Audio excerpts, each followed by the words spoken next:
All right, what is up, you guys? We are back for episode 6 of NB3 Sports Talk. We're joined again by our usual guests here, Neil and Big Nate. How you guys feeling today? Happy Juneteenth, everybody. I'm doing good. Oh yeah, doing good. Everybody, everything is good. Everything's coming along. All right. Yes, happy Juneteenth. Hopefully everybody had today off or had an adjusted schedule for today. I know myself, I had a half day, even though I said I had a full day off of work, but we're not gonna get too much into that. Um, it's been a long weekend for They sure. got 2 hours off and then my lunch break and everything, so I was done by like 12. Yeah, I was off by 12. I had to go in from 8 to 12. But today, I know we had a long week, had a lot of interesting things happen, developing in sports with the NBA returning to Orlando and the bubble and the concerns of returning amidst the fight for social justice. Also have recent diagnosis or known diagnosis from NFL players who have contracted COVID-19, and we're going to get into that as well to see how that may or may not affect the upcoming season. So what we're going to do is dive right into the NFL topic here of the recent reports of the Texans and Cowboys players being diagnosed with COVID-19.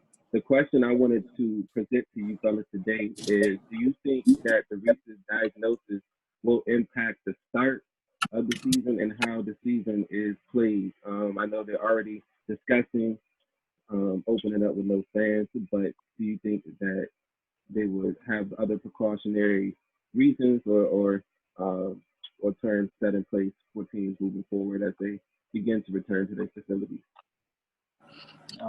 I guess I'll start it off. I feel as if it's going to be the NFL is going to look at how the NBA handles it because they're going to be the first like major sports organization to play. Based off what I'm hearing, I really do think I think the season's going to be a little bit different because there's no fans and it's like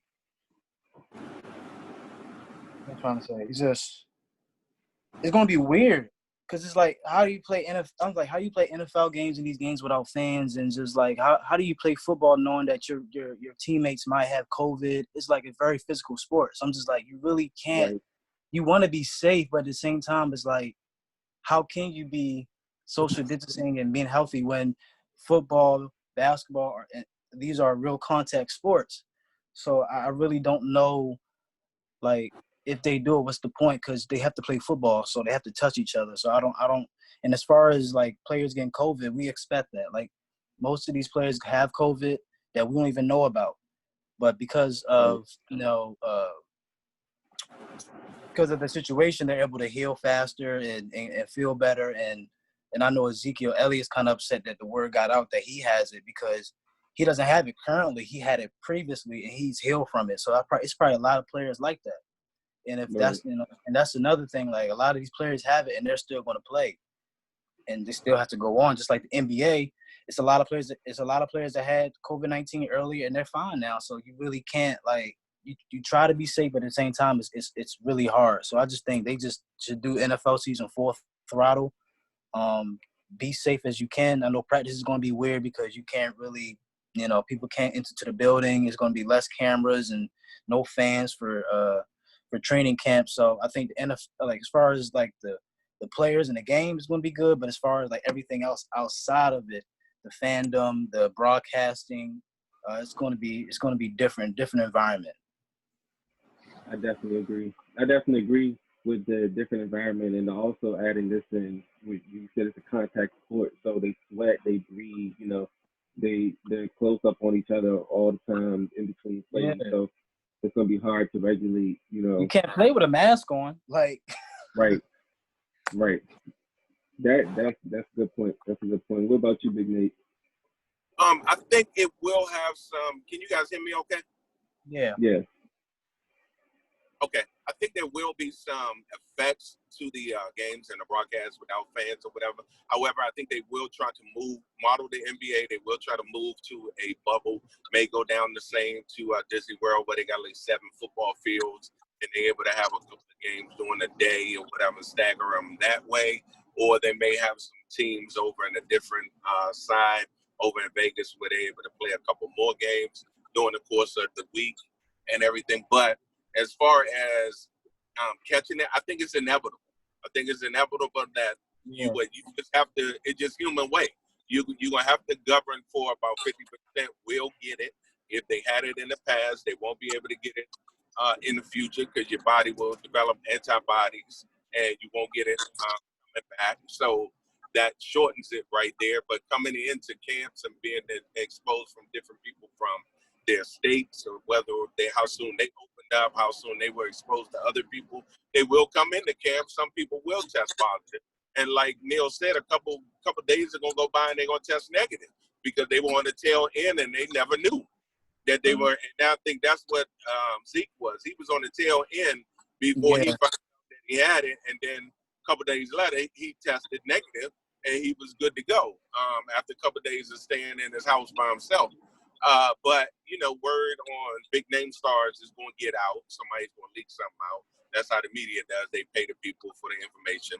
So some things are going to get leaked out. I don't think it's going to be a huge outbreak. I could be wrong, but I don't think – I look at UFA, MMA fighting and UFC, MMA, and I look at boxing that have all come back. Those are more contact sports than football. You got no equipment on with those. And they're testing regularly, getting them out of there. Even if you like one girl, one dude, his trainer couldn't coach him during the boxing match because he coaches a female boxer who tested positive, and now she's negative, but they removed the trainer that night. The guy still went on and won the fight, but he couldn't coach that night. So, they're taking necessary precautions and getting them out, and I just think it's going to be inevitable that some people are going to pop up positive. It may affect some of the wins and losses. It may, because if you coming into a week and Ezekiel Elliott or Dak Prescott go down, you coming into a week and one of the Tyrod Taylor go down. I'm like, really? You ain't playing for that.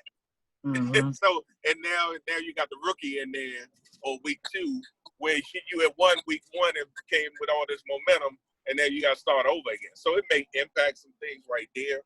I think we will adjust with no fans, just like we watching boxing matches and MMA with nobody in the audience. We still watching them on TV. So it's going. I mean, all of us are avid sports fans. We watching cornhole championships. And we watching the NBA 2K championships on TV, so we still gonna watch. Yeah, we gonna still cheer and everything else. They just not gonna have that crowd noise and that crowd to pump them up when they at home or even on the road. Right. That's gonna be the hardest thing when you got some teams like America's team, and then you got the Steelers, and then you got the Redskins. 3 teams with huge followings that they're going to suffer because their fans are not with them on the road. Yeah. And even if they play them at the regular stadium, man, you got the brand new LA Rams and Chargers stadium that the Cowboys, they put them there for opening night for fans to pack the stadium, and then none of them can have fans there. That's going to affect it. Oh, yeah.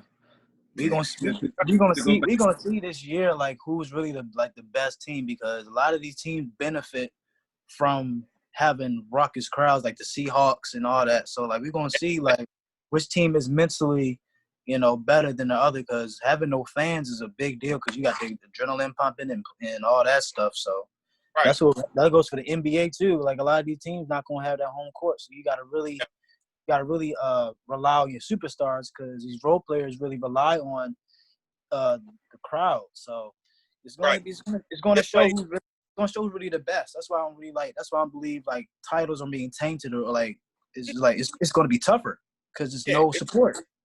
Going to be, because now you got going in the NBA, you got the matchup that everybody wants, the Lakers and the Clippers in the Western Right. Conference with no fans, and Yeah. where the Lakers would have been at LA, even though it would have been some home games for the Clippers. It's clearly a Lakers crowd. It's gonna be Lakers. It's gonna be Lakers. It's gonna be Lakers. Yeah. Now you got where you got no fans, and it's just gonna be the best team and the best coaches that prepared everybody to get there to win this one. I kind of like that better though. That proves like, look, it was no fluke. Fans didn't do nothing. You can't get ejected because fans. You cussing at fans. It's you know what I'm saying, like a Draymond Green or Steph Curry did years ago. Yep. So it's like it's like going to the park and picking up your top 5 and your coach and you going at it. Mm-hmm. Yeah. I like that. I like that. My take on it, and I wanted to expand off of what you said, Big Nate, is that it's inevitable I think it's inevitable with the coronavirus because it's been so long, and then you can be asymptomatic as well. Yep. You know, it's inevitable. You're going to get it especially if you plan on bringing back sports. But my biggest question is, as you guys mentioned, to the players getting it, but what about coaches? What about if, you know, not only your right tackle gets it, but now your offensive linemen, you got to quarantine them because they're in the same film room all week long. But then also, let's just say, what happens in a week that you got a divisional game, you got the Saints and the Buccaneers, and Sean Payton contracts, you know, COVID or test positive for COVID that week, and he's not allowed on the sideline or within the arena for that game. You might have to do it remotely.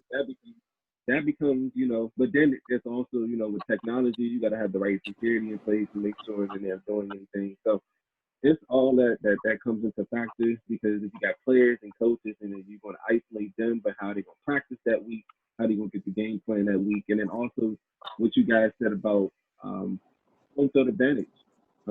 It's also, I wanted to touch on West Coast teams. If you bring them down in the Florida bubble, or if you bring them down to Las Vegas to play or something like that, just East Coast, West Coast teams have to adjust on top of not having the support from their fans. If Jacksonville travels anywhere out of Jacksonville, they don't have any fans. If you know, if the Jets, you know, leave New York or the East Coast to go to the West Coast, you're not gonna find many Jets fans. So, you know, you don't find a lot of Raiders fans or Rams fans on the West Coast, Seahawks fans, or anything like that. So they will suffer that, and they also will suffer just from, you know, they've done road trips before, but just staying away from home and not being able to be with their families in this bubble situation. I don't think, you know, it'll get to that. I just think what will happen is that they'll have either limited amount of fans or no fans this upcoming season, and then just have crowd noise pumped in there, you know, fake noise to help it to where it meets the legal limits. But I think it does have an effect also with the NBA, because let's just say Greg Popovich, he gets it, you know, and he's a coach, or, you know, one of these coaches down the line that coach for these big name teams, Doc Rivers, like, let's say he contracted in the middle of the playoff run, and it's game 6, you know, game 5 in the series, and he can't coach from the sideline. Right. I think it will affect players and coaches, because once a player gets it, you got to isolate them. Once a coach gets it, you got to isolate them, and then you also still got to play. So it's going to be hard to manage that. They're supposed to be getting some special brains to read 90% accuracy of COVID symptoms, so we'll see how that goes. And I just think, you know, that it's definitely going to impact it. I don't think it's going to impact the start of the season per se, but I do say it's going to impact how the teams get together, if they do get together for practices and then games this upcoming season. They might have to expand rosters. Like if somebody, like if you know, a lot of players on their team catch the virus, they're gonna have to go to 14-day quarantine, which is 2 weeks. So they might have to do that, or like have like build a more deep coaching staff, because you never know with this. So it's kind of like it's a tough situation. So like, what if Sean Payton get it? Who's next up? Or what if the other coaches get it? Like they're gonna have to figure out a way for them to somebody step in, or they gotta come in remotely or coach and call plays from a isolated location on the field where he can still see the field, but they're not close to anybody else. Yeah, but like you said, expanded rosters. Let's just say, I use the example of offensive lineman. It don't have to be star players. So let's just say two of your best offensive linemen are out.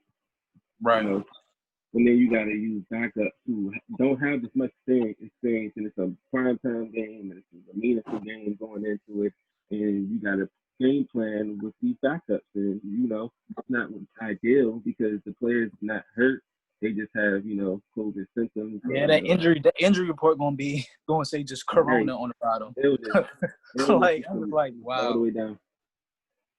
So that's pretty much my take on it. I don't think it'll impact the start of the season per se, but I think it will impact how the season plays out, and how these scenarios go. Same with the NBA, expanded rosters, maybe expanded coaching. How are you going to do that? Because I know I'm not too sure about NBA, but I know NFL they have certain equipment that all links to stadiums,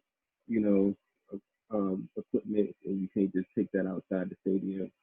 And so it's gonna be interesting how they plan on doing it. I'm just mad we can't go to the games. I was really looking forward to going to some games this year, man. Like I was going to Dallas to a game. I was going to Ravens and Cowboys. I'm sorry. I'm sorry I had to take a call from your sister. I'm sorry. But I hear you, but you and Neil keep going on the marquee players, not mainly the stars, but you and Neil keep focusing on like the starters, some of the keys. But here's a different scenario. Suppose all the starters are good, but your key backups go down. You only carried 9 linemen, and 3 of them got COVID. That's backup linemen. That's why I said. That's why I say we need expanded rosters. Yeah. But you bring in people that haven't been in the facility or with the team. But you can't bring in but this the catch though. If you don't expand the rosters like Neil is talking about now, you can't bring in nobody once the season starts because they automatically gonna have to be quarantined for 7 days prior to you joining them in practice. So that defeats the purpose. So what's a good number instead of 53? You got what, 70? Yeah, you're gonna have to go with 70 or 75. To have 2 practice squads or something. Yeah, you're going to have. Honestly, just knowing the NFL and just knowing how they move, I just think a lot of these diagnosed tests throughout the season are not going to go out to the public. Are not going to be. It's kind of like concussions. Not saying that they let players go back out there. They push their players, but it's kind of like concussions. Like when Cam Newton went out a couple of years ago, and he clearly had a concussion, but he was allowed back on the field. So. Tom Brady said he had concussions, and he didn't say anything about it. I think it's more serious, though.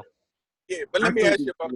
I think it's more serious. But when you reference them to concussions, Brandon, let me ask you this: how many times you done got your bell rung and didn't know you had a concussion and still played? You begged me to play with almost a broken arm. When you was in the hospital on Monday or Tuesday, you begged to play on that Thursday or Friday. Took the cast off yourself. So these tests are not getting out, and nobody gonna know that they took the tests or anything. They still gonna be on the field. That's what I'm saying. I already know how they operate. They're not gonna start reporting it. Like if Tom Brady gets coronavirus, right? And it's week 5 on a primetime game, in a meaningful game. You gonna tell me that they're gonna sit Tom Brady because he got coronavirus? They're not gonna sit Tom at all. It depends on who they play, but probably not. If it's a marquee matchup, it's just a meaningful game. Let's just say they start out like 2-2 and it's week 5. They need this game against Drew Brees and them. You're not gonna tell me they're gonna sit out Tom Brady voluntarily because he has the COVID symptoms or diagnosed with COVID. I just think it's gonna be something that the NFL is really good at just lying and covering up and just putting it all out there, having people out there risking getting the coronavirus, but I think that's already in the they're gonna be good at protecting their investment, which is still having people watch, still having fans in the seat and everything else. That's the negative, that if they go with just, hey, we going as status quo and we still putting fans in the seats, we're gonna social distance them and we still gonna have some fans and we still gonna do our testings, and then what happens is if you become brain fatigue. It's like, I think I mentioned a couple weeks ago, all of us started during the pandemic. You were washing your hands, you had the 30 seconds, you were cleaning the backs and fronts and everything. Now we 13 weeks in, man, you running your hands underneath some water, belly with some soap on it, keep it moving. Right. Let's be honest. That's what we doing. Yeah, Because because you're tired of it. Right. your brain gets tired of going through the same routine. So that's going to happen with these guys that need tests or anything else. They're like, man, whatever. Then, if you put them in a bubble, then like they doing with the NBA, then you can't bring the family in for a couple of weeks. And then everything else. Yeah, you talk about playing ball, but these guys got a routine. You used to going to the stadium, getting your shots up, or practicing for football, coming home, going through the thing, driving, getting on a plane on Thursday or Friday or Saturday morning, and you going to the stadium and you playing and you come back home. Got the day off on Monday, and now all of that's changed. You mean to tell me I love Brandon and Neil, but you mean to tell me I ain't got nothing to do but to keep looking at these dudes? That weighs in your mind too. It's like we just played a game, and now on my day off, I'm still seeing you at the waffle maker down in the lobby. I mean, it's human nature. It's like, dude, really? Yeah, they're going to get tired of each other. Yep. Oh, it's like siblings. You like, what? You still here? That's why I feel sorry for the NBA players, because they going to have to see each other every day. They going to have, like the Lakers' first game is the Rockets. After that game, LeBron like, dang, PJ Tucker, James Harden, why are we in the same hotel? Get away from me. We just beat y'all. I don't want nothing to do with y'all. Like, you know what I'm saying? This is kind of like. Yep. And they got the top where can you go? They got the top two teams in each conference staying at the same hotel. So the top 4 teams. So it's LeBron, Clippers. You got what's the name? Milwaukee, and the other number 2 team out the East. They in the 5-star hotel, and then it goes the next in the 4-star hotel, and so on. So if you the Wizards, you up in the joint that don't nobody want to stay in. You had like the Holiday Inn. Yeah, they event. You ain't at the Ritz, so you got to go get breakfast on your own. Their houses is better than the hotels. They might as well stay home. No, and then you put in that all I can see is these dues for these 4 teams, and then if I get eliminated, I gotta go home, and then I got quarantine when I get home because I've been in another state. No, anybody ain't got no time. Yeah, I ain't think about that. Yeah. All this quarantine is going to get real tiring, especially going back and forth. That's why they're trying to have them in the bubble and everything. But since we are talking about the NBA, we're going to transition into the next topic right now, which is, do you agree with Kyrie Irving's stance on not returning to basketball amidst the fight for social justice, or do you agree with Austin Rivers and A.B. Bradley? And this is a quote from A.B. Bradley to get a sense of what he said. He said the actual act of sitting out doesn't directly fight systemic racism, but it does highlight the reality that without Black athletes, the NBA wouldn't be what it is today. The league has a responsibility to our communities in helping to empower us, just as we have made the NBA a strong brand. So basically, what A.B. Bradley's saying here, he's looking for the commitment from the ownership, the owners, the leadership within these communities before they return back to basketball, but also stating that sitting out doesn't directly help the cause of fighting systemic racism. Now, I want to get into this before we get too far into it. I just want to say I got a lot of respect for Kyrie, but also Kyrie, not everybody's in the position that Kyrie is within the league. You got bench riders who are really good and that need their money as well. And Kyrie, you weren't playing even if they were restarting the season. So you can't kind of speak for everybody. And I know he's trying to urge everybody to sit out and rethink it, but you also need to make money. Like Austin Rivers said, you make the money, you put it back into the community to help the cause and fight against systemic racism. So I'll be early. I'll take that one though. I agree with you. I think that you can play both. You can do both. You can fight synthetic racism and you can systematic racism, and you could the Black Lives agenda across. However, I do believe it's not a total distraction with adding sports to it. I do believe with their platform, even your brother said it best, he only 15. He's like, they got a great platform that this message can get out more than what you think it would be when it's closed in. Now, sitting out, it's not it's not adding or distracting from it. So it's basically like point two. I think Kyrie would not playing, one, distracted from it, Yeah, and that's a big part. it's basic business. I give you this. Both of y'all went to school of business. I give you economics 101. Patrick Beverly said, "I'm sorry, but if King James said we playing, we playing." Mm-hmm. There you go, right there.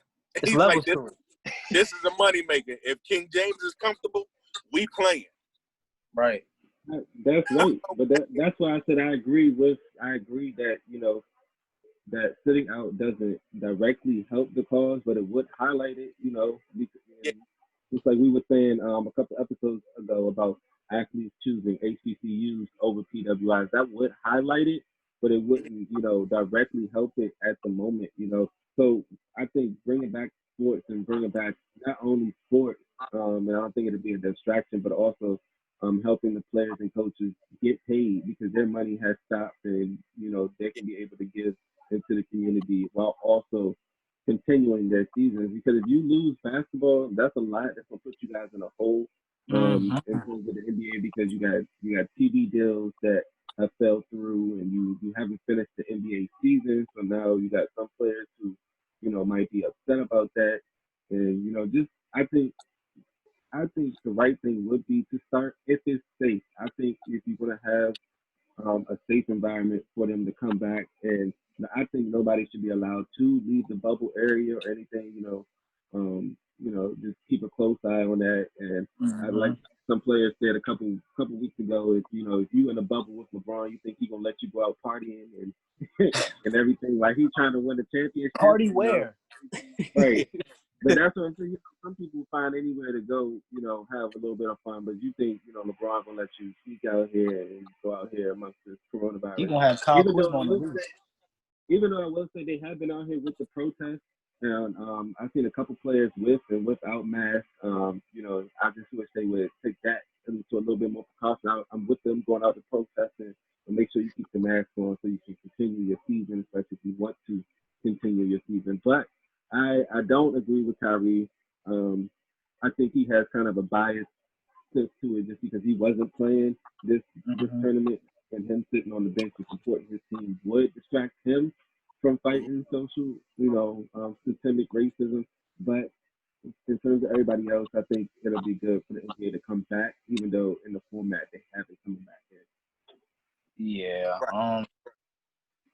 I love Kyrie Irving. He's one of my favorite players. But in this situation, I love where his mind is. Like I get like being a cause, like supporting what's going on right now. Like you can't deny that. But I'm just saying, like you gotta be real about it. And it's you gotta go back to, you gotta have normalcy. Like sitting out is not going to change the 400 years of oppression Black people have. Like sitting out for a game, like sitting out not going to do that. Like this whole process he's talking about, it's going to take years and years for this, generations for this to be reversed and things together. So I think sitting out, yes, it's like a good thing to do, but in the long run, it's not, because nothing's going to get done immediately. Like you can sit out on a Tuesday night. Racism and oppression is not going to go away that Wednesday. Like, it's a process. So I'm just like, and it's the same thing you said. Kyrie's come in a position where he makes $31 million a year. That's from NBA and endorsements. He's one of the most popular players in the league. You got a Joe Schmo on the bench. They already lost 75% of their salary already. Right. Yeah. They need that money. Because they have the vet minimum, and the money they're making, that can go towards Black communities and everything they want. So like if they're not playing, it's no money for them to put money where their mouth is. Right. So Kyrie, right. Yeah. Let's take the money up out of there. Let's take the money. So Kyrie is just an average Joe on the street and everything. Let's take the money out of there. So let me give you a different angle. It's not going to hurt or help with sitting out per se. Not going to hurt to help. The only thing that's going to help is if you boycott the season and you sit out and you have an agenda of what you're trying to accomplish, where you're agenda. Go yes. and this is what we're doing on this day. This is what we want. This is what we want change. It's all right and change, not to get too political. Yeah, we got Black Lives Matter Plaza. We got everybody, all of the NFL and the NBA, they want to give us Juneteenth off or whatever. But that's not what we're asking for.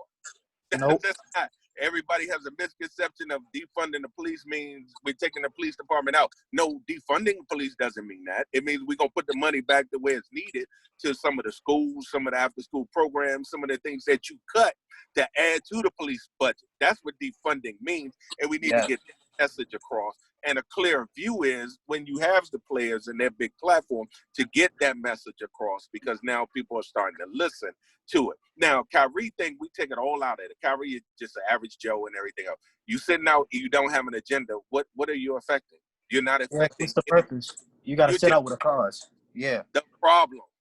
You know, Right. you got if you're not doing like, and I'm pretty sure both of y'all know Maya Moore. Maya Moore sat out last year and sitting out this year, but she takes on cases of reform. And that's her way of doing it. What's her name? Renee Montgomery said she's not playing this WNBA season. She's already on a board to where she's helping her community in Atlanta. If you're sitting out, help your community. You ain't sitting out and shoes come out tomorrow.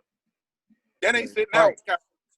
And they got a Kyrie release on your 10s or whatever they number they're on now tomorrow.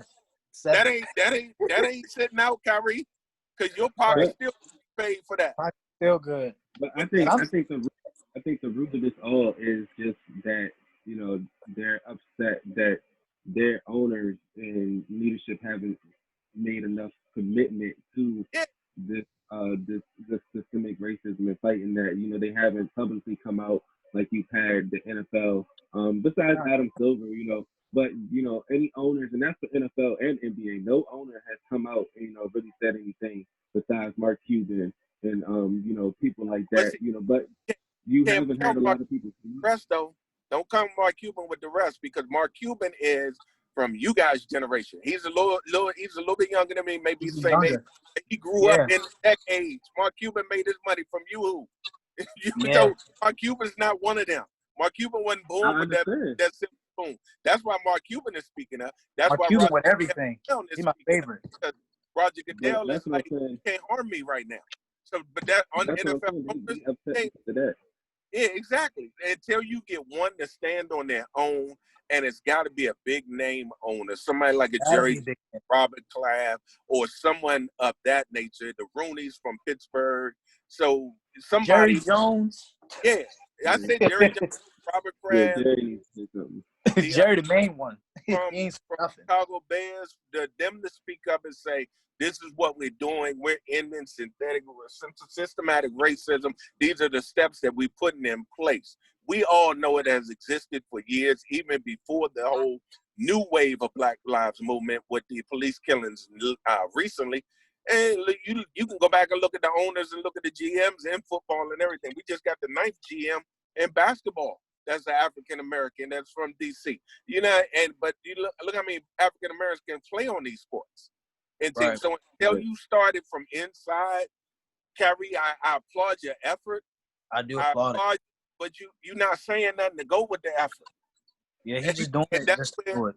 It's smoke and mirrors, and that's what the thing is. Then you get mad at Kendrick Perkins, and y'all want to call Kendrick Perkins a sellout. No, Kendrick Perkins is telling you that you ain't got no agenda behind it. Right. But wait, jump on that. I just wanted to say, I saw that, you know, Stephen A's take on it, but I want to say that in a time like this, where we're supposed to be joining together as well, is to piggyback off what he was saying, that I think that, you know, the time to call somebody a sellout or anything like that isn't right now. Especially when we're trying to preach. Yeah, Kevin Durant was out of line for that. Yeah, but that's Kevin Durant. You know, he's, you know, those two, him and Kyrie, are interesting in themselves. So that's a comment I think that should have been left, you know, off the internet or off comments or anything. But they all got each other's numbers. I don't know why they keep doing this Twitter beef. I don't get that. I call it false courage. You get a lot of courage when you got people behind you. You got when you ain't got to stand. If Brandon and Neil, because y'all been roommates, if y'all beefing and y'all ain't have to come to the room, you got a whole lot of courage. Right. got a whole lot of courage. I can say whatever I want. I ain't gotta go up in this room and look at you across the hall. I got a lot of courage, and that's what Kyrie and Kevin Durant do. And this day and time, and what the era in which we're going through is not. You can't put down the next brother because he's not doing what you're doing. Everybody has a different role to take in this path to get to equality.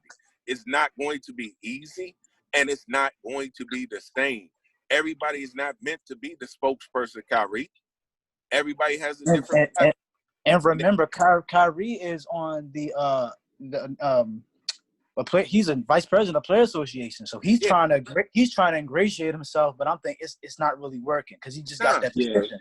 So I'm just like he has to think about it. Like I really truly believe like if Kevin Durant and Kyrie Irving were in positions kind of like the Lakers or the Clippers or the Celtics or the Bucks, and they were a championship team and they were healthy, I guarantee you he'll have the same stance of LeBron. We're gonna do what we got to do, but we're gonna play basketball because I'm trying to get this ring.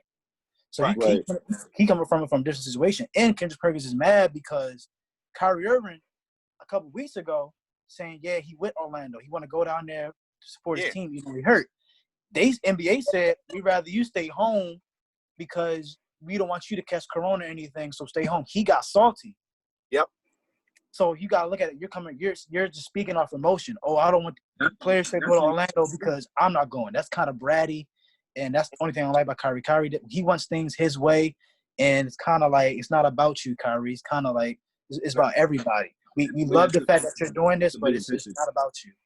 Yeah, because if you're not playing, we don't want you down here. Yeah, if you're not playing, what's the purpose? You can watch. We don't want to put you at risk. Yeah, we don't want you at risk. I got to go into practice. Can you guys still hear me? Yeah. Okay, I got to go into my gym now. I will try to catch y'all before y'all get off. But as always, it's been great and everything. Right. So one quick thing. What do you guys think about we adding weekly guests? I think it's good. I was just talking about. I was talking to a couple people. I'm gonna do it next way. Yeah, that's fine with me. Go ahead. I'm sorry. But I think I was talking to people already about having weekly guests. I was talking to Michael Curry, Ian as well. So I'm trying to, as we keep doing this, I'm finding more people who want to talk about sports and everything. Just create like a set schedule though, like somebody coming in. Yeah, I wanna. It's the hard thing is about getting everybody together and actually get into it. But once we get that and start having weekly guests on with it, once we do that. But all right, we'll let you go because we just got the bonus trivia now. Okay. All right, y'all take it, man. Love y'all. Y'all be safe. All right, be safe. All right. All right. So we did Super Bowl last week. So we did Super Bowl last week. So this week we're gonna do finals matchup. All right, I might be better at this. But so you know the rules of the game. I'm gonna ask you a question. But this time I'm gonna put a timer on there. So we got 30 seconds to answer the question. Just based off of memory. I haven't checked. I was sitting in the phone on the phone. Brandon does a podcast every Friday. Hold on. We got guest spots. He's still on. We talk sports. You got a podcast? Yeah, my son. Oh yeah. Yeah, we talk sports, different topics, and everything. You got a podcast going on, man. Just had to do one the other day, man. Yeah, I saw that. So we got one every Friday. He got his own little YouTube channel and everything.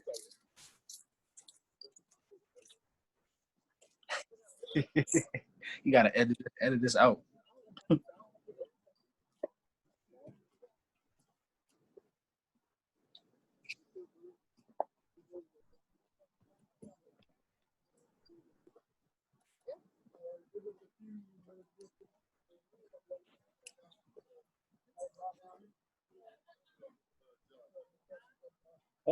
Hello.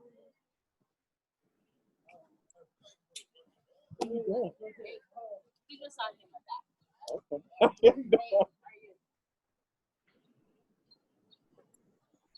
lady.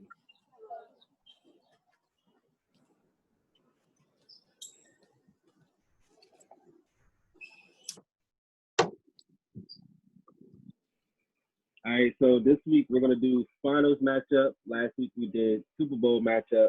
Like I said, it's 30 seconds on the clock. I'm gonna just state the year of the finals matchup, and you get 1 point per. We're gonna try to get 5, and you get a bonus point if you can guess the finals MVP. So, are you ready? Yes, sir. All right, so let's get it. Let me get my timer here. Make sure I got that handy dandy. All right, so the first one is going to be the 1993 or 1983, matter of fact, 1983 finals. Who were the two teams and the winner? Wow, 1983. I wasn't even born yet. Okay. So I know that in the 80s, it was all Celtics and Lakers. But 83, I'm going to go with – yeah, I'm going to have the safe pick. I'm going to pick Celtics and Lakers. And I think – I'm going to just go with – I think the Lakers won that, and Magic Johnson was MVP. All right, so you said Lakers and Celtics? Yeah. 30 seconds. You said it right on time. So I wanted to let you know that the Lakers were in the finals, but it wasn't the Celtics. It was the 76ers. Yeah. Swept them. It was a 4-0 sweep, and the MVP was Moses Malone. Wow, the Lakers got swept. They got swept. Man. It was a 4-0 sweep. Dang, yep. Magic Johnson got swept. Oh, wow. Yeah, he got swept in the finals. Moses Malone was out there balling. Yeah, I just know in the 80s it was all like Celtics, Lakers. But I forgot about that Philly. I was thinking about Philly. I was like, oh, Philly was in it. I don't know. All right, next one. All right, next one. We can actually do 3 points. All right, so let's go 1988. 1988, who were the two teams? Who was the winner? And for a bonus, who was the MVP? 30 seconds start now. Lakers and Pistons.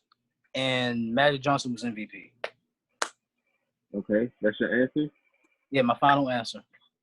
All right, so it was Lakers and Pistons, and Magic Johnson was the MVP. Let's go. As the Lakers won in Game 7 by a score of 108 to 105, so it was a nail biter all the way down to the end. The MVP, actually, though, you don't get the bonus point. It was James Worthy. Okay, big game, James. Was the MVP of that series. You got Pat Riley as the Lakers coach and Chuck Daly as the Pistons coach. So you get 1 point there. You would think the MVP would be Magic Johnson, though. That was a good guess. That's just a safe pick. That's just a safe pick because Magic was the man. So let's go now to a little bit more recent, not quite as recent, but 15 years ago. So let's go to 2005 NBA Finals. Who were the two teams? Who won the series and who was the MVP of the series? Oh man, 2005.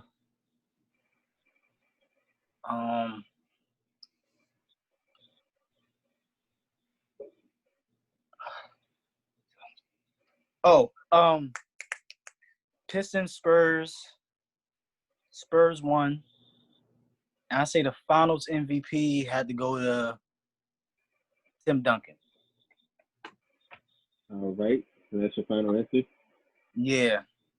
All right, so that was correct. It is the Spurs and the Pistons. Greg Popovich against Larry Brown.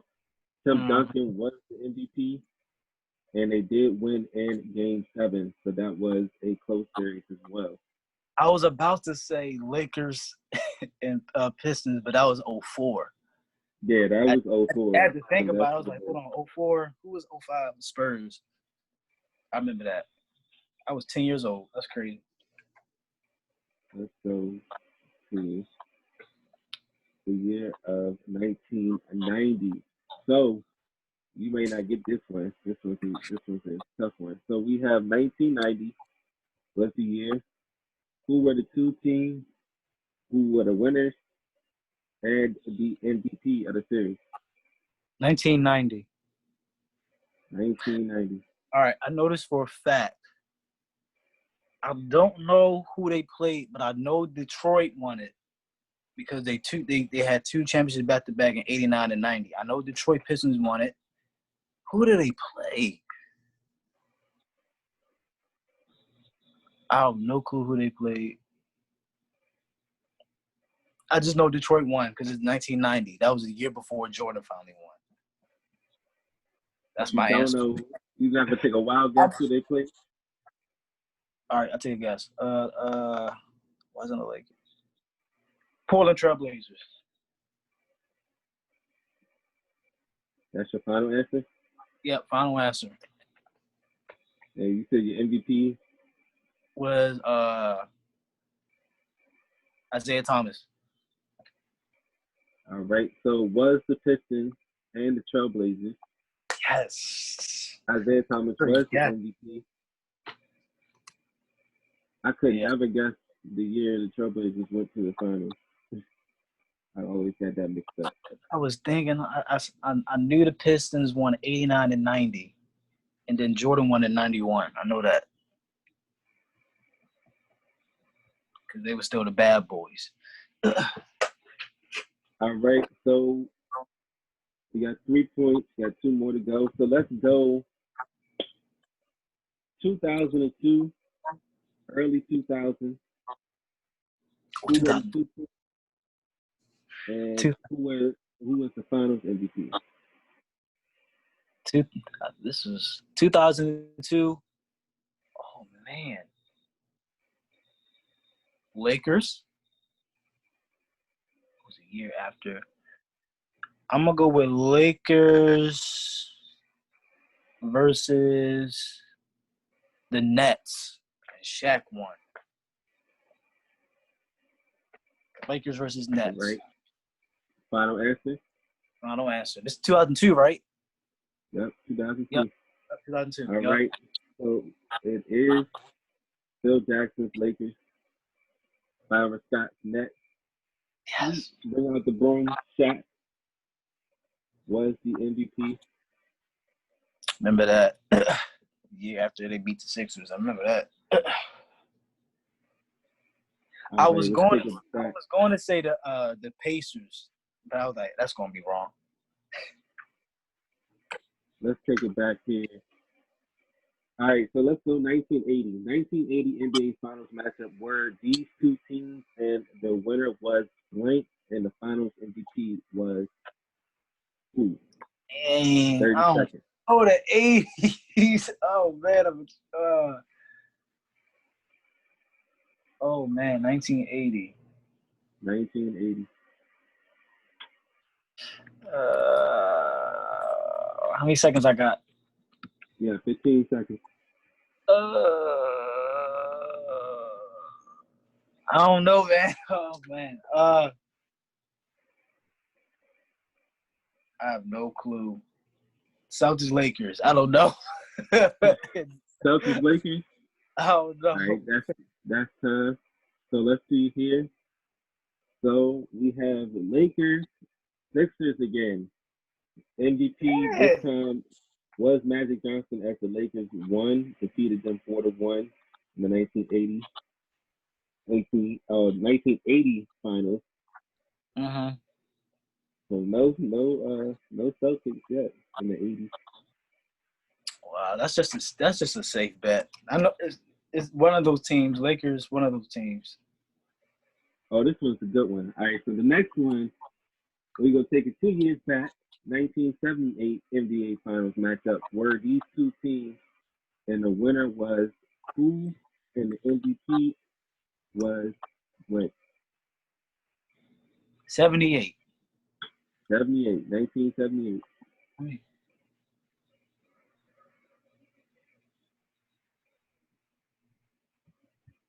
1978. How many seconds I got? Yeah, 15 seconds. 1978, 1978. I think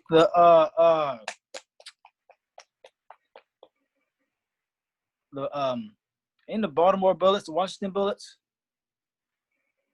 they won in Who else? 78. You got 2, 1. I know the else? Bullets. I don't know the NBA. I don't know. I think Earl of Pearl Monroe. I think something like that. Who is their opponent? I don't even know. Man. The Spurs? I don't know. 1978. I don't know. I'm gonna go with the Spurs. All right, so you said the Bullets and the Spurs? Yeah. All right, so it actually is the Bullets and the Spurs, but instead it's the Washington Bullets and the Seattle Supersonics. Wow. They won the 7th game, and the MVP was Wes Unseld. Wes Unseld. Yeah, yep. Okay. Wes Unseld. He just died, I think. For real? I think. But that's somebody else. I'm gonna get that wrong. I'll look that up. Wes Unseld. This one's a little bit more recent, and this one's probably yeah, he died June 2nd. Yeah, Will Unseld died June 2nd. So rest in peace to Will Unseld. Rest in peace. For sure. So the next finals matchup is going to be 1994 NBA Finals matchup, where these two teams and the MVP winner is. All right, 1994 was the Magic and the Houston Rockets, and that was the Hakeem Dream Olajuwon's award. That's your final answer? Yep. All right, so you're absolutely wrong because you got the Rockets right. It was the Rockets and Knicks that year. Rockets and Knicks. Yep, it was the Rockets defeating the Knicks. Oh, Cordell did. It's good. Yo, it's good. Yeah, we doing a trivia right now. Neil had one team right, but he had the Knicks wrong. So the trivia. He told me the finals matchup in 1978, Cordell. Like, what the world? I'm like, yo, what the world, man?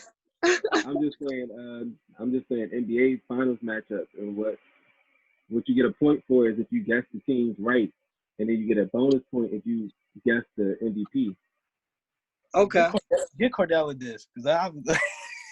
Yeah, let me take a swing. What's up? All right, bet. So get another one. We'll go back here. So 1976 NBA Finals matchup was these two teams. The winner was 70s. And the MVP was who? 1976. Yep. I'm going to go with the 76ers. I'm gonna say Portland and Milwaukee. That's your answer, Portland and Milwaukee? Yeah. You have an MVP winner? Had to be Kareem. Yeah, I would think it'd be Kareem. And yeah, I guess I'm gonna go Kareem. I'm probably wrong with that though. I'm pretty sure I'm wrong. What you got, Neil? Celtics Lakers again. Yeah, that's a safe answer. Celtics Lakers. I'm gonna go with the Celtics, and I'm gonna go with who was there? That's in the 70s. Who was good in the Celtics in the 70s? Larry Bird wasn't there yet. John Havlicek? I don't know. So you said Celtics, Lakers, and you said Milwaukee and the Trailblazers. All right, so both of you guys are wrong because I do it. it was the Boston Celtics and the Phoenix Suns in 1976 NBA Finals, and the MVP winner was JoJo White from the Celtics. The Celtics won it. That. JoJo. Yeah, I didn't get JoJo. I don't even know who that is. I didn't even know the Suns made the finals ever. No, they made this. I mean, they made the finals with George Barkley, but it seems like so long ago though. I was like, who cares? Yeah. Oh, you're right. Didn't Yeah. You gotta go with some recent ones.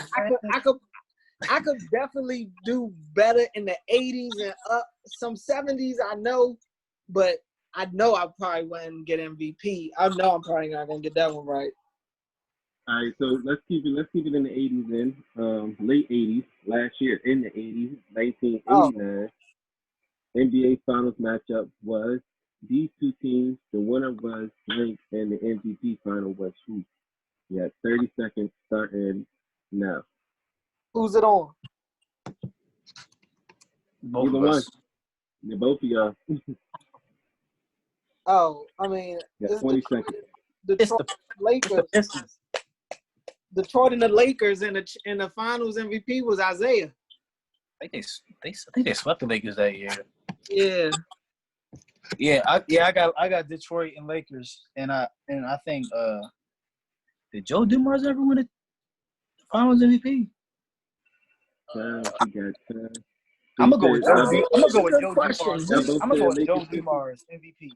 I don't really know for sure, but I'm just wild guess. And you said Isaiah Thomas for MVP, and you said Lakers Pistons as well. Yeah. All right, cool. So it was Lakers Pistons. Pistons did sweep the Lakers that year. The MVP though was Joe Dumars. Let's go. So, Let's go. So you got that bonus point. Let's Let's do go. one more. I know Dale's at 5, but we're gonna do one more here. A little recent, but not too recent. Damn. Yeah, Joe Dumars. That was a clutch. The recent ones are easy. It's just LeBron versus everybody. Like, right. All right, so last one. We're gonna do 2007 NBA Finals matchup, where the blank against the blank MVP winner was who? 30 seconds start now. That's Celtics Lakers. That's Celtics Lakers. Yeah, Celtics Lakers and Paul Pierce MVP. Yeah. Celtics Lakers from both. You got Paul Pierce as your MVP now. Yup. Yeah, Paul Pierce is mine too. All right, that's your final answer. Yeah. All right, so. Oh, hold on. He looked it up. Oh, hold on. I want to change my answer. I didn't hear anything you said. I didn't hear anything you said. I want to change my answer. That was a good one. I was bro. both confident about that. I was like, oh. Nah. I know the answer. I already know the answer. That was a tricky one.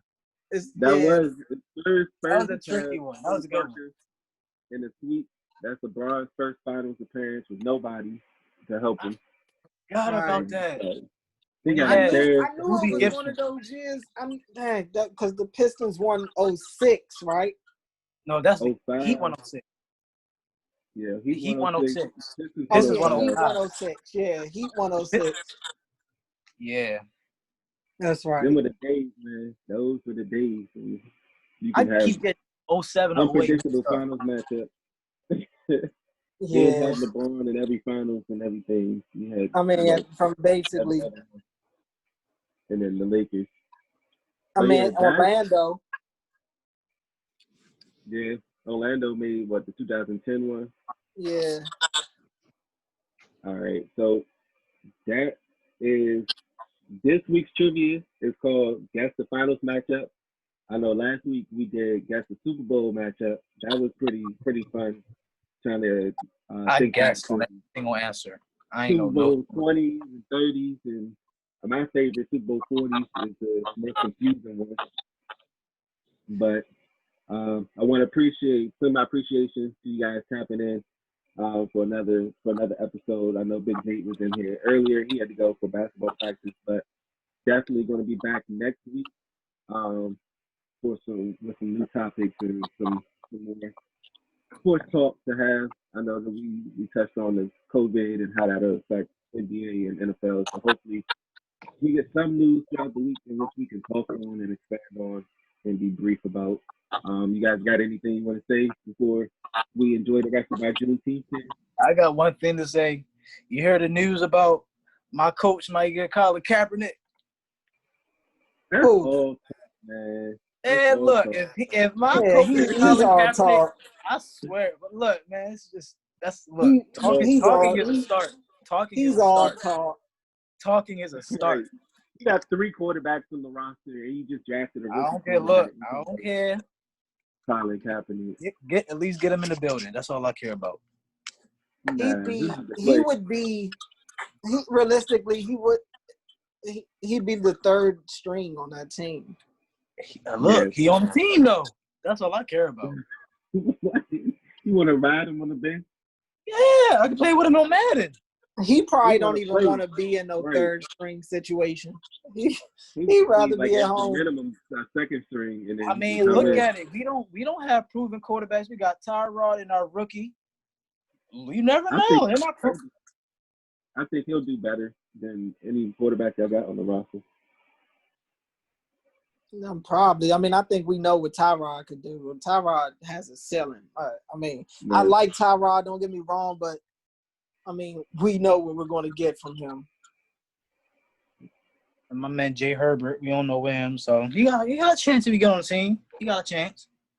He got a chance, but I don't think it's a real chance as to where he went to a team like I don't know, like Pittsburgh or somewhere like Before that. we go, I gotta get Cordell's opinion on Kyrie.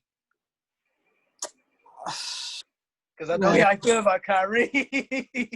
I like Kyrie, man, but Kyrie sometimes.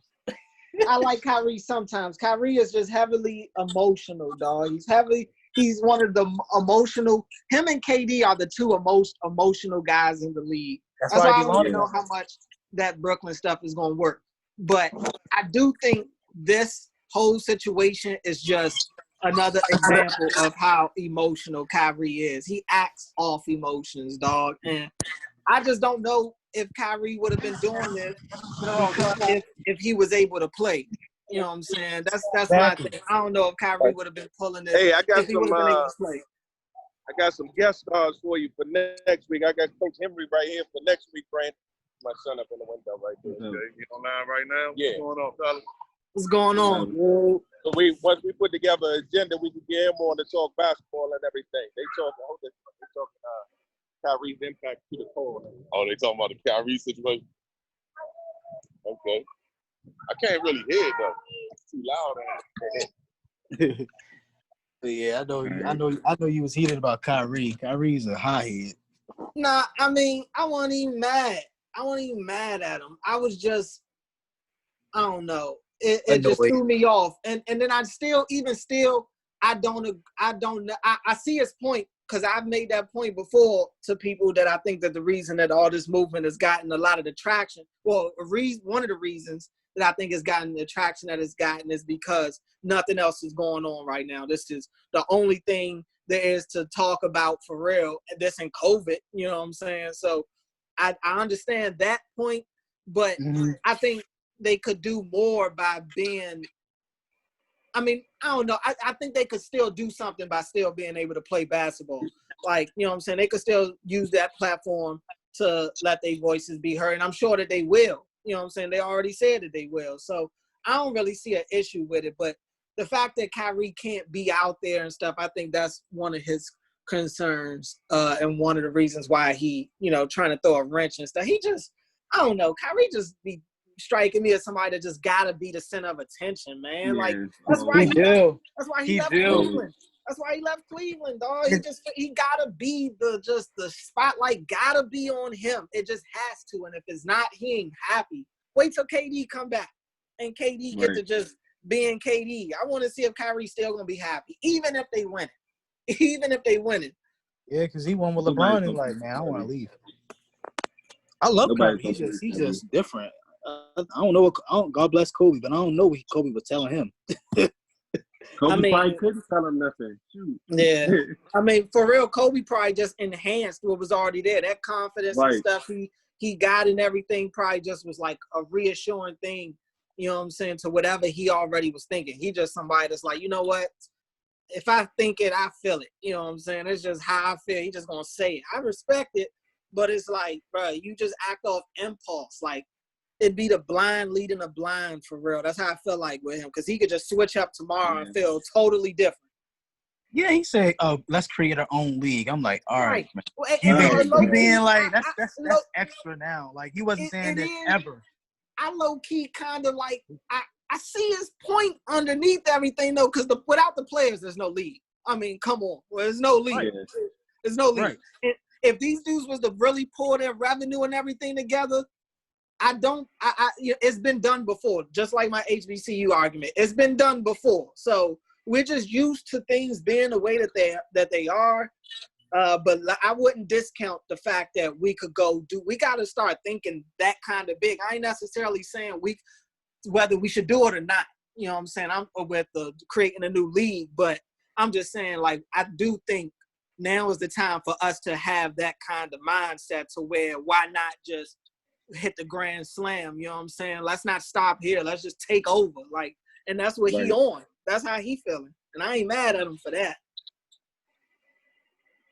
But yeah, what we were talking about earlier was I agree with, and support his decision to want to fight the systemic racism. But, there's also not everybody makes, like Neil said, $30 million a year. Right. Salary and endorsement. So, like, some people are making better minimums and, not as wealthy contractors that need to pay checks, not only for themselves, but also to help the cause and help fight systemic racism. They already lost 70% of their salary. They already lost it. Yeah, they lost a lot. Unless you LeBron, Kyrie, KD, Stephen Curry, or anybody like that. Just anybody the like top 15 players. Yeah, right.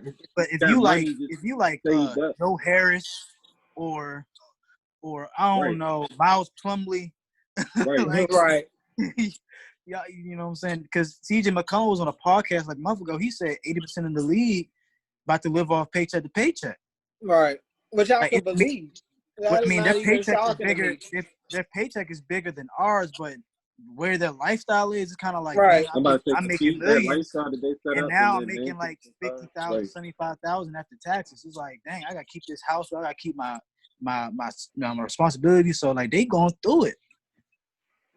Yeah, that's what we were talking about. Just how it'll affect the rest of the league instead of him, and how he wasn't already playing, so it didn't. He didn't have. I guess he had more of a bias towards that because he already wasn't playing. But for the players who are in championship contention, and then also that need the paycheck as well, I just think that it's inevitable and important for the NBA to come back as long as it's safe and they're gonna follow the guidelines. They playing, bro. They playing, bro.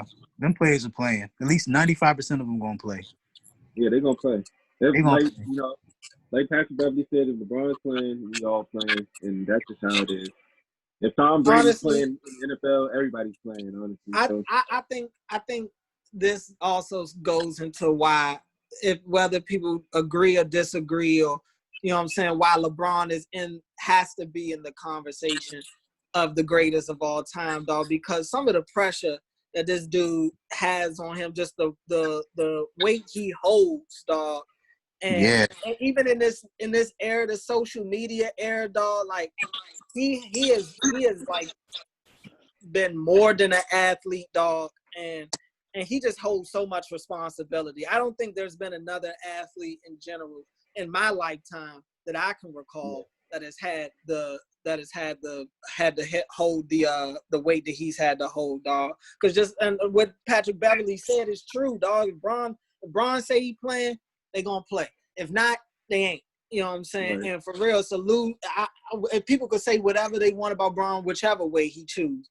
But I mean, I do think the NBA is going to be back, but I don't know about the rest of the sports, man. There's more and more people popping up with the COVID stuff, and while they probably going to still be okay to recover, I don't know, the athletes are just acting real funny now. You know what I'm saying? In all these sports, they acting a little funny now. So I don't know. I don't think it's a full blown conclusion that we're going to get anything back anymore the way I thought. I don't know anymore. I got to see it to believe it at this point. Yeah, that's how it is. That's how I feel Even about college football, because college football is going crazy right now. I don't know if y'all saw Clemson just had like 20-something players just test positive and stuff. UCLA players is basically like saying that they not showing up until I think UCLA just had to hire a medical manager to oversee their practices because the players said they didn't have faith that the coach would make sure that they'd be all right. Like these athletes at these schools are kind of, you know what I'm saying, acting real funny right now, man. I want to see what happens with college football this year, for real. Yeah, college period. College period, because if you doing online classes and you're not having anybody on campus, you got to worry about the team traveling back and forth as well. And then also, like you guys said, they've been out of school since March, and now they're coming back together. And you got 20 people tested positive for it. There's going to be continuing trends of that, especially when the NBA comes back together. You know how many people are going to test positive for that? Right. They're going to have a reconsideration on that, you know, because they're starting to get these NFL players tested, and which is, you know, not a huge concern because their season doesn't start for another 3 months. But it's also a concern because you got training camps that you want to implement and want to get together and everything. So that was interesting to see how sports in a whole is going to move forward amidst the coronavirus, and also while, you know, fighting systemic racism. So that's something, you know, we'll hopefully get more news about this upcoming week, and we'll talk and expand on that next week for sure. But bro, the NBA come back, yo. We all gotta have a live something. We all gotta come and watch the game together for real. Right. Yeah. Set up a Zoom to set up a Zoom. We all can watch it and I gotta see how this no fans and playing like is open. Hey, I was watching the soccer that was on ESPN last night. They had the virtual fans in the stands. It looked like FIFA. It looked like they got FIFA fans in the stands with the holding stuff up. So, and that's been a lot of talks for baseball to be done. Fox was talking about doing that with baseball. I ain't heard too much about basketball doing that, but it wouldn't surprise me. But I think you could get away with basketball and no fans. Like people been in open. That's a part of like playing basketball. That's when you grow up. Yeah, like you grow up with no fans in the park. I think people will get over that. People acting like it's gonna be unwatchable. It'll be all right. Real quick, I was talking to them earlier. I'm like, people keep talking about like if whoever wins the championship is tainted. I don't think so, because like look at all these teams that have been successful. It's because of home court advantage. It's literally like it's no home field and they have nothing to lean back on just for their skills alone. Like who's the best? No fans. Like, because you know role players are better with fans. Right. You know what I'm saying? So it's like it's gonna come down to the stars. It's gonna come down to it's definitely gonna come this down really to shows stars. like, all right, who the best straight up. This is like playing in the park. Like, all right, I'm gonna pick AD up and you pick Paul George up and let's see who better. I like it. Yeah, nah, for real. I mean, that's how I felt the whole time, honestly, that I didn't think it'd be an asterisk, because just for different reasons. Like I felt like this isn't the NCAA tournament. You know what I'm saying? This ain't no one and done type situation. You gotta beat somebody in 7 games. You gotta beat them 4 times. That's the NBA. The NBA is usually chalk. If a team loses in a 7-game series, they probably were going to lose anyway, honestly. Right. But I don't see a team like the Lakers going out there and – I mean, as much as I like Memphis, they're not going to go out there and lose to Memphis in that first series. You know what I'm saying? So, now if something like that was to happen, what would be the excuse that the Lakers could say? Honestly, what would be their excuse? They set out just as much as Memphis has. I mean, what excuse could they possibly say? You know what I'm saying? Excuse. None. It'd be no excuse for anybody. I don't think anybody would have an excuse. I definitely agree with that. It's definitely going to show who it's exactly going to be the strength. You don't have momentum from the fans to build off of. So if you out here balling, you're gonna be a superstar. Now it's time to prove it. And these teams that we say are contenders, like the Rockets and Clippers and Celtics and 76ers, you got to really prove it now that you don't have the support of your fans in the hometown behind you for at least 3 to 4 games in the series at maximum. So it's something that we will definitely keep an eye out on. It'll definitely be interesting how they move forward with it, and the whole process. But just I want to try to get everybody together next week so that we can do a little bit more trivia and then also just expand off these topics as well. For sure. But yeah. All right, but I want to thank you guys for tuning in, taking out the time of your Friday night on this Juneteenth day, day of celebration. I'm about to actually set off some fireworks out here that I had from 4th of July last year, but now that we're not celebrating that, I'm gonna go ahead and celebrate. Yeah, 4th of July canceled. For sure. But yeah, I'm a definitely reach out to you guys with next week's itinerary if you guys are down for it. And anything else you guys want to say? Nah, man, just be safe out here. Definitely. Yeah, be safe. Everybody man. watching. Happy Juneteenth. Yep. Wear your mask. Oh, yeah. Happy Father's Day to the fathers. Oh yeah. Right. Happy Father's Day to the fathers that are looking at this video as well. Father's Day weekend. All right. But yeah, we're gonna tune in. We're gonna link up again next Friday, same time. Until then, peace out. All right. All right, bro. All right. All right, y'all. All right. Peace out.